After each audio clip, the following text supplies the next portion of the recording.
हाय भैया, हम सिंगर गुड्डू निर्मोही और आप लोग के नमस्कार करतनी। और एगो बहुत सुंदर लोकगीत बा जो कि हम सुनावे के प्रयास करतनी। अगर आप लोग के अच्छा लगी तो जरूर बताए लोग। एगो मेहरारू के पति देव परदेश में कमाए जाता रहे, तो उनकर मेहरारू कहतड़ी कि ए जी अब तो रउरा जा तनी, बाकी तनी एक बार बता देना कि जाए तो रउरा कहिया आई। तब उनकर मेहरारू गाना के भाव में कैसे कहतड़ी, तो आई सुनल जा।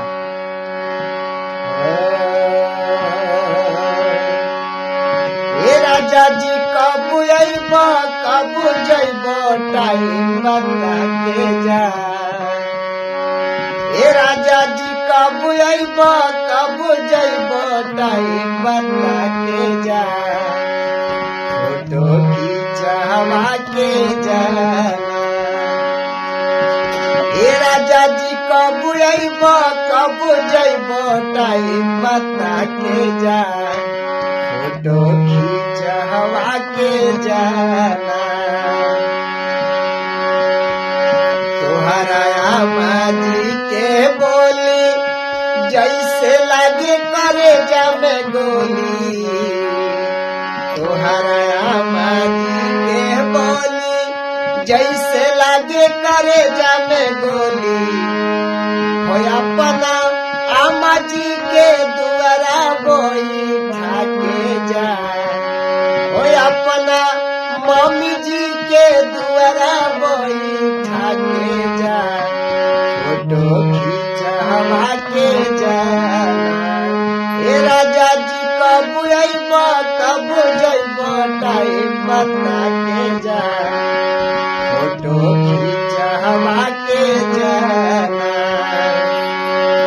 तोहरा पापा जी के बोली जैसे लगे करे जमे गोली। तोहरा पापा जी के बोली जैसे लगे करे जमे गोली।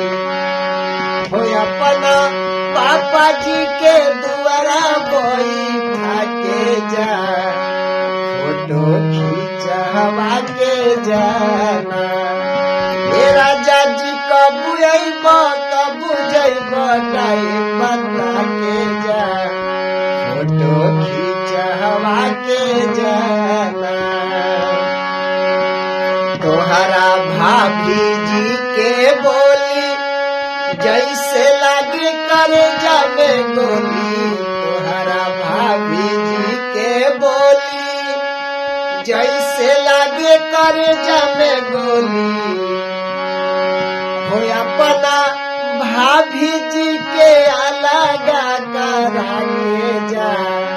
हो अपना भाभी जी के अलगा करा के जा। फोटो खींचवा के जाना। ए राजा जी कब अइबा कब जइबा टाइम बता के जा। फोटो खींचवा के जाना। तरगलो के नमस्कार प्रणाम। और कैसा लागल ये लोकगीत रउआ जरूर लोग कमेंट सेक्शन में बताई लोग। और JSK भोजपुरी हिट्स के रउआ लोग सपोर्ट करी और सब्सक्राइब करी और कमेंट करी। तो सबके नमस्कार प्रणाम।